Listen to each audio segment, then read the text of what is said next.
की पूजा के साथ सत्संग भी जरूरी है।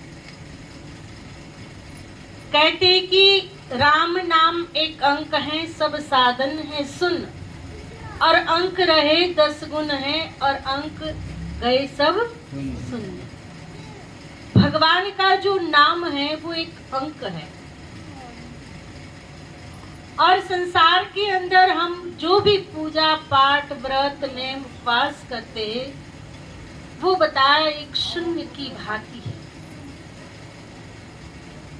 शून्य आपने कितनी भी लगा दी पर एक अंक नहीं लगा एक का, तो शून्य की कीमत नहीं है। एक बुढ़िया माई ने एक बनिया से उधार 1 रुपया लिया था। थोड़े दिन के बाद बनिया आता है कि माई 1 रुपया वापिस कर दे। बुढ़िया कहती अभी है नहीं, थोड़े दिन के बाद आना तब दे दूंगी। थोड़े दिन के बाद बनिया पहुंच गया कि माई 1 रुपया दे दे, नहीं तो ब्याज लगाऊंगा। बुढ़िया कहती अभी है नहीं, तू लगा ले ब्याज, क्या लगेगा का मेरा चक्रवृद्धि ब्याज, एक के पीछे एक सुन लगेगी। अब वो तो कहती ने जो मैथ्स पढ़ते उन्हें पता होगा, वो शून्य क्या होती है, बढ़ती जाती है। अब 1 शून्य, फिर थोड़े दिन के बाद 2 शून्य, कितने हो गए, और फिर तीसरी शून्य लग जाए तो, अब 5 लग जाए तो कितने हो गए, आ रहे हैं। बहुत सारे मास्टर लोग बैठे हैं, शायद जानते होंगे कितने हो गए।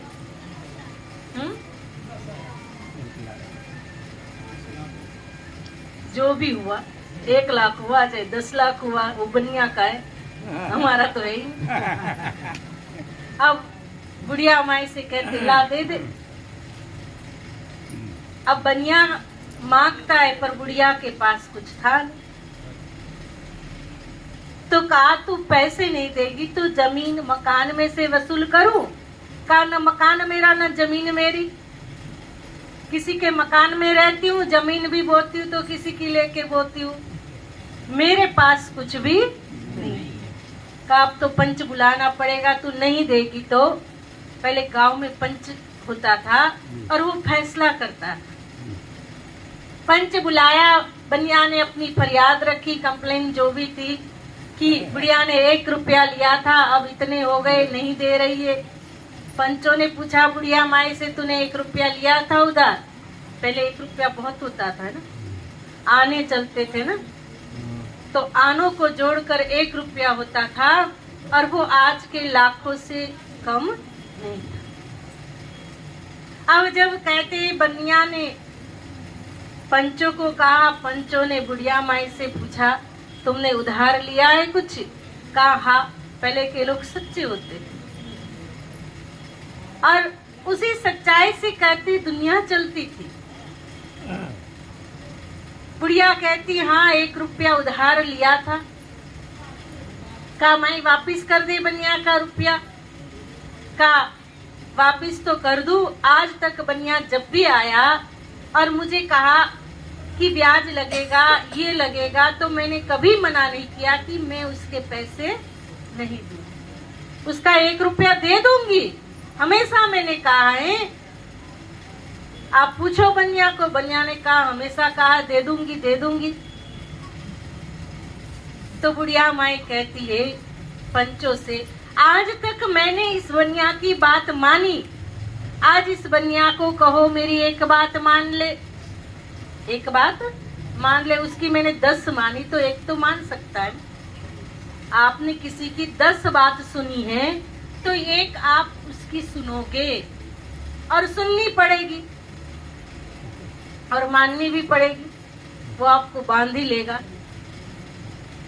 अब बनिया कहता है कि जो बुढ़िया माई कहेगी जरूर मानूंगा। तो बुढ़िया माई ने क्या कहा कि इस बनिया ने अपने रजिस्टर में मेरे नाम से जितनी भी शून्य लगाई है ना, वो सारी रहने दे, पर आगे जो 1 का अंग मेरा है वो हटा दे। उसकी शून्य रहे पर मेरा अंक हट जाए। क्या रहा? बनिया के रजिस्टर में क्या रहा? जीरो। जीरो की कीमत कब थी? जब आगे 1 का अंक था। वास्तव में इस जीवन के अंदर संत महापुरुष वेद पुराण कहते हैं, व्रत उपवास पूजा पाठ आप करिए, पर अगर आपने उस परमपिता परमात्मा को जानकर, उस ईश्वर नाम को जानकर, इन सांसों में जब आपने उनका स्मरण किया है और फिर आप व्रत उपवास पूजा पाठ जो भी करते हो ने, आपको कहते हैं कि 100 गुना फल देगा, उसकी कीमत बढ़ जाएगी। राजा अम्बरीश एकादशी का व्रत करते थे, पर ज्ञानी थे, प्रभु नाम का सुमिरन करते थे।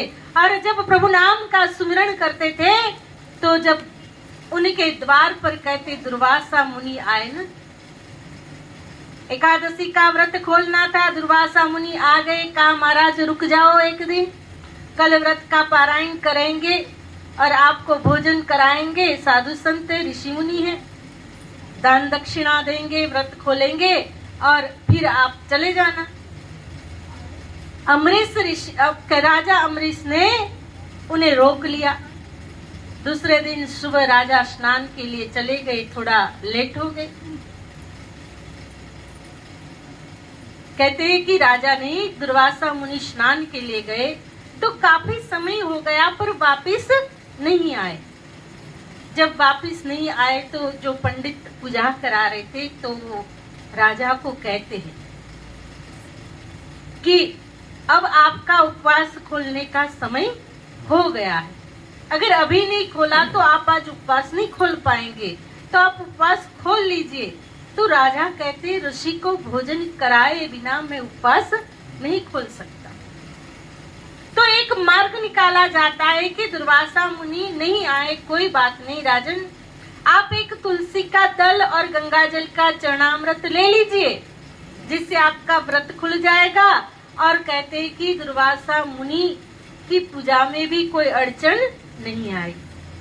अब राजा अम्बरीश ने जैसे ही हाथ में चरणामृत पंडितों ने रखवाया, तुलसी दल रखवाया, लेने ही अभी लिया नहीं है, रखवाया है, संकल्प लिया जा रहा है कि उसका पान किया जाए, राजा अम्बरीश को कराया जाए।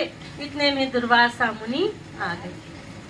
देखा, मुझे तो रोका कि व्रत का पारायण आपको भोजन करा के करूंगा और यहाँ तो खुद ही भोजन की तैयारी हो रही है। राजा कहता है मैंने अभी कुछ भी नहीं लिया है, पर दुर्वासा मुनि बड़े क्रोधित, उन्होंने कृत्या छोड़ दी। दुर्वासा ऋषि ने राजा अम्बरीश को मारने के लिए ऐसी कृत्या अपने तपोबल से उत्पन्न करके छोड़ी कि उनका वध कर दे। पर कहते हैं कि दुर्वासा मुनि प्रभु नाम का स्मरण करते, उन्होंने हर श्वास में ईश्वर को जपा था और वो प्रभु नाम का स्मरण एक श्वास भी नहीं छोड़ते थे, जिसके फल स्वरूप जो कृत्या कहते हैं कि राजा अम्बरीश को मारने के लिए उत्पन्न हुई थी, वो दुर्वासा मुनि के पीछे भागी। राजा अम्बरीश का बाल भी बांका नहीं कर पाई और जिन्होंने उत्पन्न किया था उन्हीं के पीछे गई, है ना। का कुआं अगर बुराई का खोदोगे तो पहले खुद ही उसमें गिरोगे। कर्म कहते खुद के खुद ही, आपने अभी देखा ना, सुना ना, कि खुद ही भोगने पड़ते।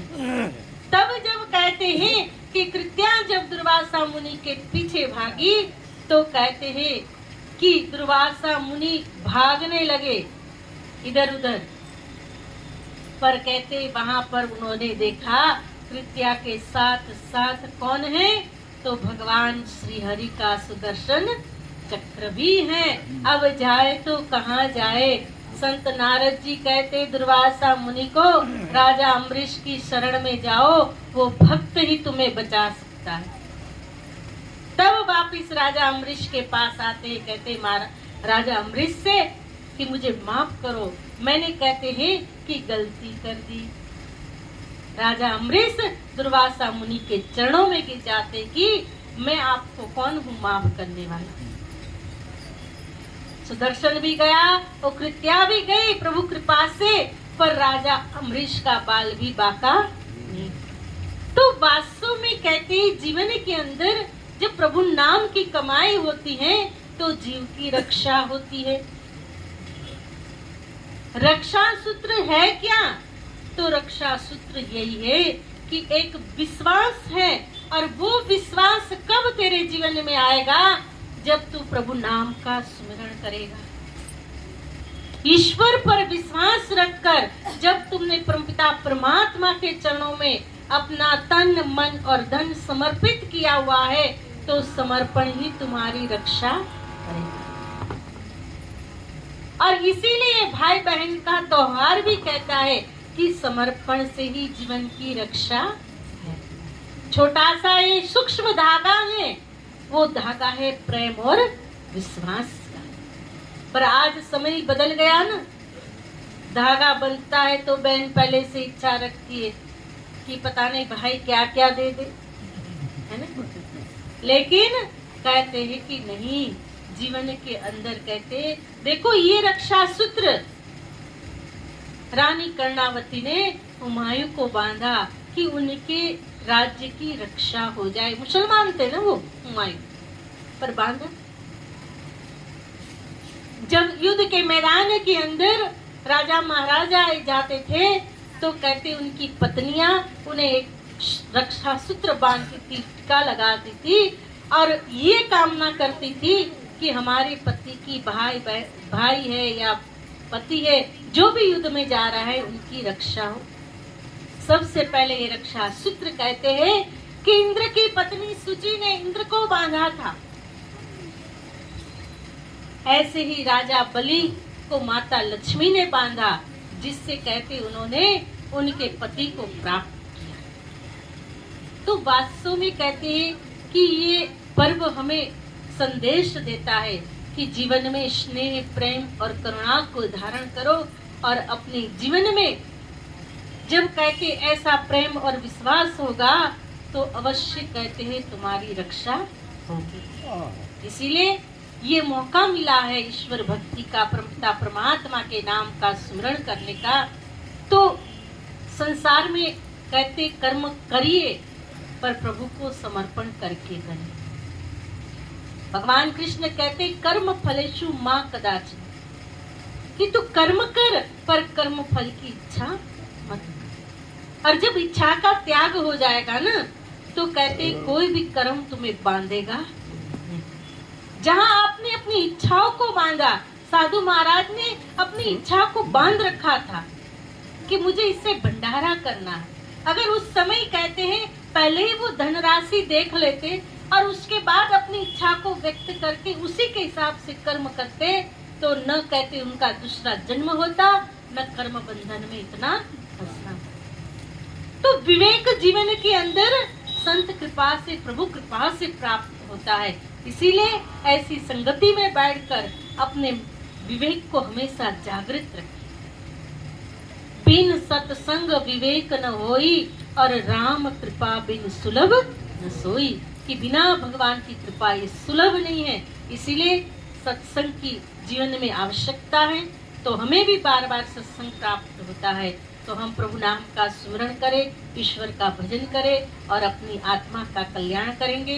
तो ज्यादा न कहते हुए मैं अपने वचनों को विराम दूंगी, क्योंकि वैसे तो सत्संग 6 बजे से 8 बजे तक रखता है, पर हमें तो पहले ही पता है कि सत्संग 8 बजे से पहले शुरू नहीं होता है। क्योंकि हम सोचते पहले पेट पूजा फिर काम, है ना।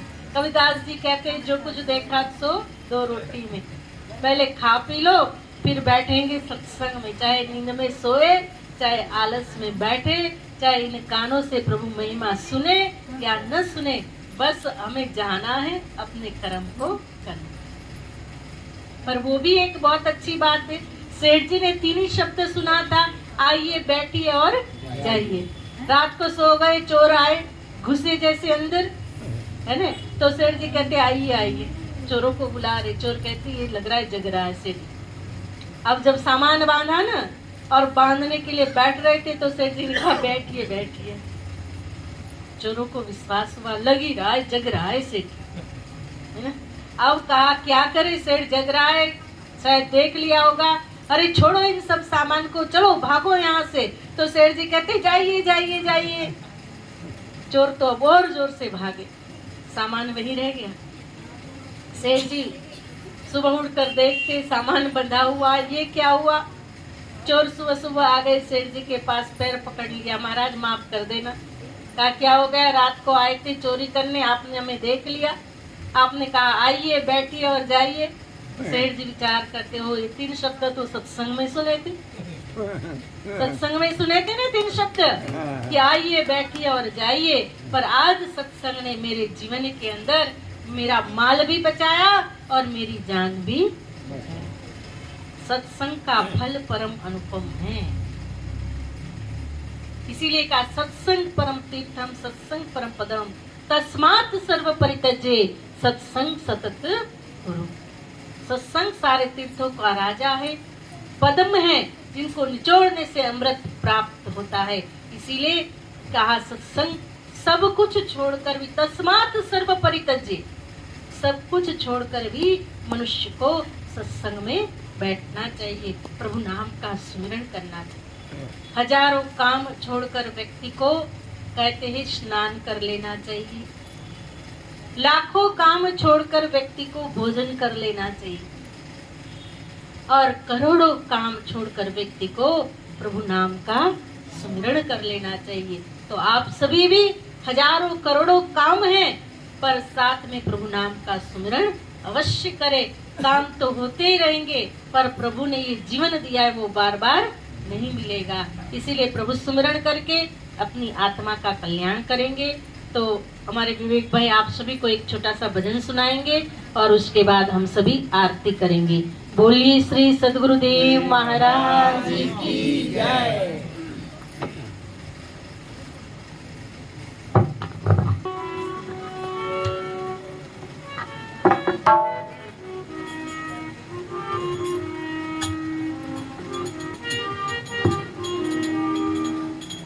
हेलो हेलो हेलो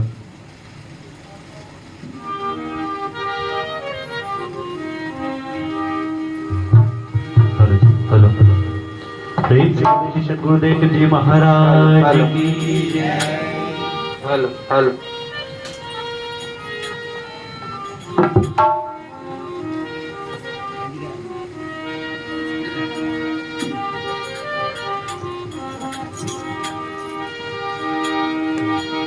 ओ जी लेंगे सरकार तेरी सरकारी में, जी लेंगे सरकार तेरी सरकारी में। ओ हमें रख लेना महाराज तेरी दरबारी, हमें रख लेना महाराज तेरी दरबारी में।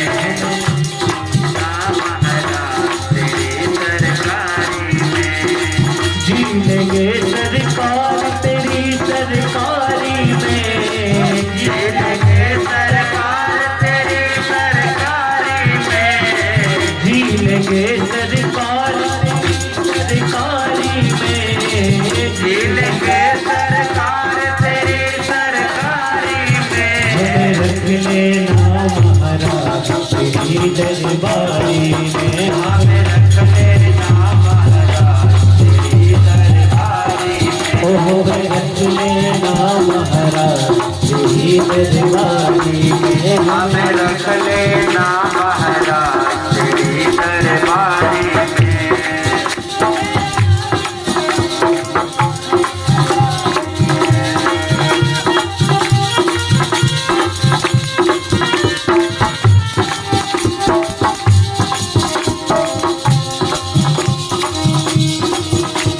रुतबा तेरा नजारा दो जहां से न्यारा है, तेरा रुतबा तेरा नजारा दो जहां से न्यारा है।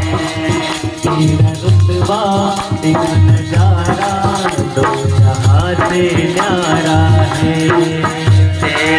रुतबा तेरा नजारा तो जहाँ से न्यारा है। गुरुवर मेरे तुमसा न कोई, गुरुवर मेरे तुमसा न कोई, लगता मुझको प्यारा है। गुरुवर मेरे तुमसा न कोई, लगता मुझको प्यारा है। आ गया मुझको मौज तेरी यारी में, आ गया मुझको मौज तेरी यारी में, आ गया मुझको मौज तेरी यारी में, आ गया मुझको मौज तेरी यारी में। हमें रख लेना महाराज तेरी दरबारी में, हमें रख लेना महाराज तेरी दरबारी में, हमें रख लेना महाराज तेरी दरबारी में, हमें रख लेना महाराज तेरी दरबारी में। ओ जी सरकार तेरी सरकारी में, दिल के सरकार तेरी सरकारी में, हमें रख लेना महाराज तेरी दरबारी में, हमें रख लेना महाराज तेरी दरबारी में, ओ हमें रख लेना महाराज तेरी दरबारी में। हमें रख लेना महाराज तेरी दरबारी में।